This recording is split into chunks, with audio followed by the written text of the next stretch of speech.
The sun dipped below the horizon as I pulled into the driveway of my childhood home. Excitement bubbled within me, eager to share my adventures from the trip with Brian. The tires crunched on the gravel, and my heart raced with anticipation. However, as the headlights illuminated the familiar facade, my joy twisted into shock. There, where my parents' house once stood proudly, now lay a chaotic scene of destruction. The bricks, the windows, the memories, all reduced to a pile of rubble. I stumbled out of the car, my breath catching in my throat as I tried to make sense of the devastation before me. "Brian," I called out, my voice trembling with a mix of disbelief and anger. He emerged from the shadows, his face painted with an odd mix of guilt and defiance. "Angelina, I can explain," Brian began, his eyes avoiding mine. "It was necessary for us, for our future." "For our future?" I spat, my hands trembling at my sides. "What have you done, Brian? This was my family's home. Why didn't you discuss this with me?" Brian hesitated, the silence between us thick with tension. Finally, he sighed. "I wanted to surprise you, to give us a fresh start. The inheritance, it's the key to a better life for both of us." I clenched my fists, the betrayal burning through me. "A better life at the expense of my history? You didn't think this through, Brian. This is not how a partnership works." His gaze wavered, and I could see the regret flicker in his eyes. "Angelina, please understand. I did it for us." "For us?" I scoffed. "You destroyed a part of my past, our past, without even consulting me." "This is not love, Brian. This is betrayal." As the gravity of the situation sunk in, Brian's attempt to surprise me morphed into a nightmarish reality. The ruins of my parents' house mirrored the shattering of trust within our marriage, leaving me standing in the debris of what once felt like a secure and loving home. The air inside our home felt heavy with tension as I confronted Brian about the demolition of my parents' house. He paced nervously, avoiding my gaze, while the weight of his secret loomed over us. "Why, Brian? Why would you destroy something so important to me without even discussing it?" My voice shook with a mixture of anger and hurt. Brian finally met my eyes, his expression a mixture of guilt and desperation. "Angelina, there's something you need to know. I didn't do it just to erase your past. I did it for the inheritance." I stared at him incredulous. "The inheritance? You destroyed my childhood home for money?" Brian nodded, his admission hanging heavily in the air. "I thought it would secure our future. Imagine the life we could lead with that kind of financial boost." Fury bubbled within me, and I took a step back, recoiling from the man I thought I knew. "You gambled with my memories, with our history, all for some misguided idea of a better future. This is unforgivable, Brian." As the truth sank in, I found myself questioning the authenticity of our entire relationship. The man standing before me was a stranger capable of betraying not just my trust, but the sanctity of my family's legacy. "You need to understand, Angelina. It was a difficult decision, but I thought it was for the best," Brian pleaded, his eyes pleading for understanding. "For the best?" I scoffed.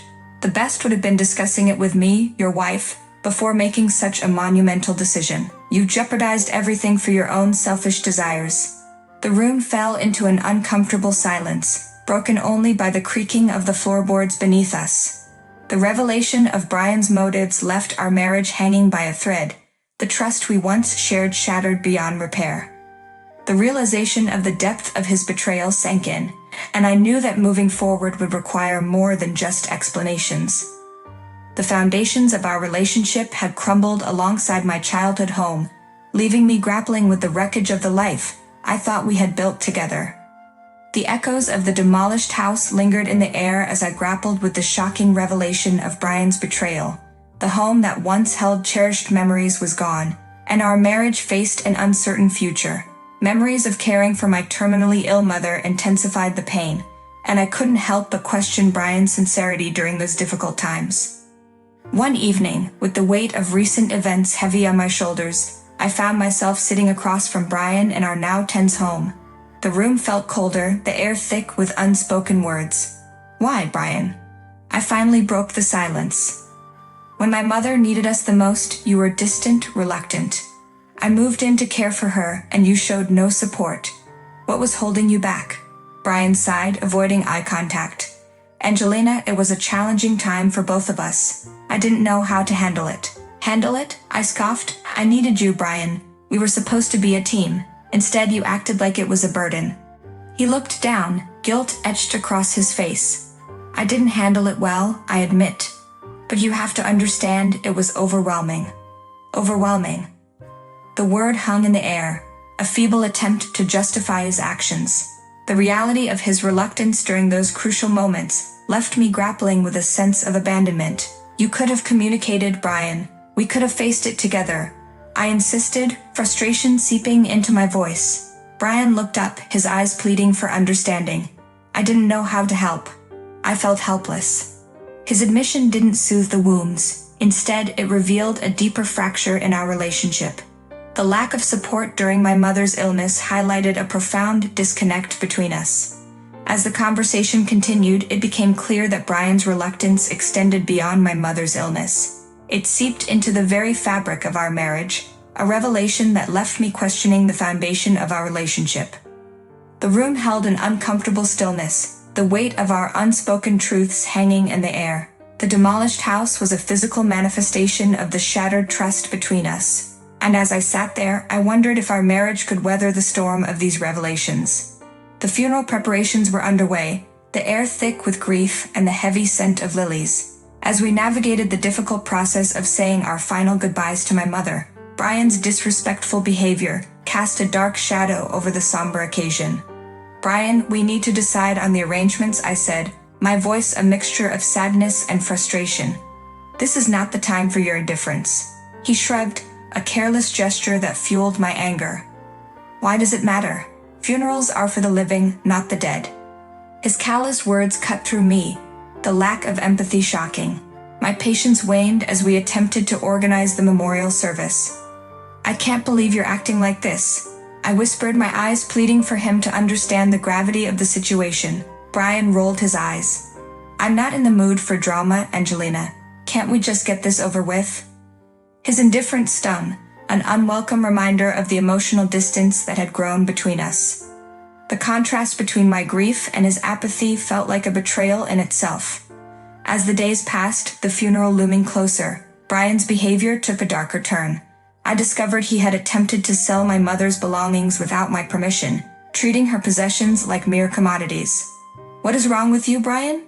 I confronted him, my voice trembling with a mixture of anger and disbelief.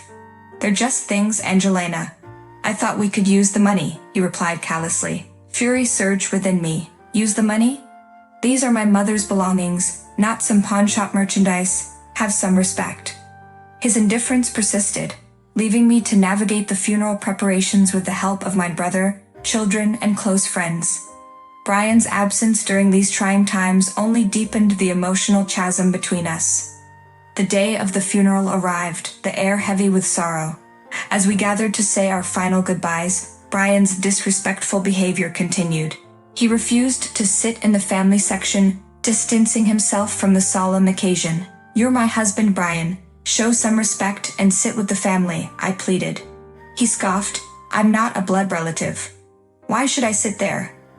My mother's spirit felt dishonored by his callous words. The whispers of distant relatives speculated about our relationship, adding another layer of shame to an already heartbreaking day. As we laid my mother to rest, I couldn't shake the feeling that Brian's actions had tainted her memory.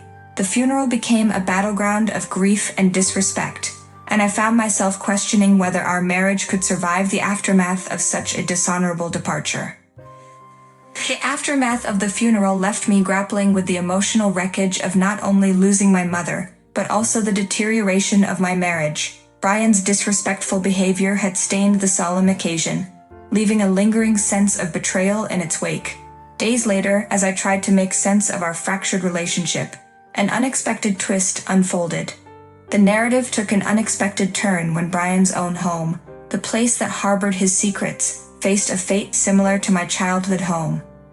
I received a call from a neighbor, her voice tinged with shock.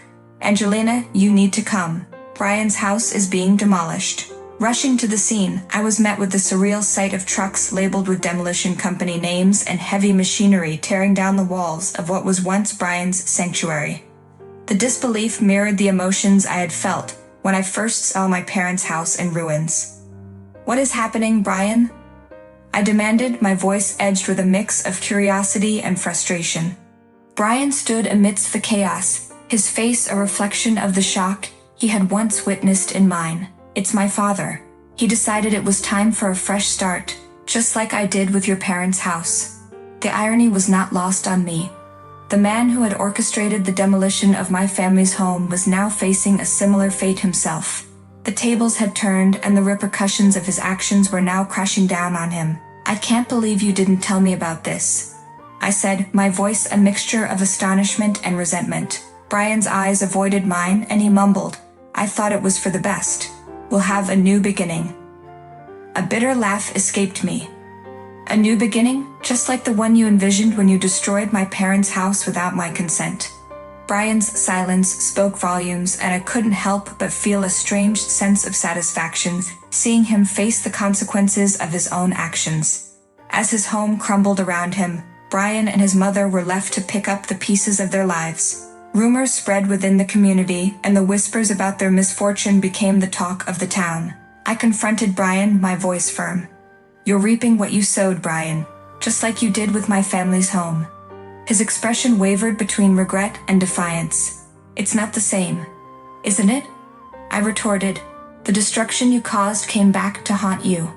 Maybe now you'll understand the gravity of your choices. The demolished houses became symbolic of the broken foundations of our marriage. As I walked away from the scene, I couldn't help but wonder if this turn of events would mark a new chapter in our lives or if the damage was irreparable.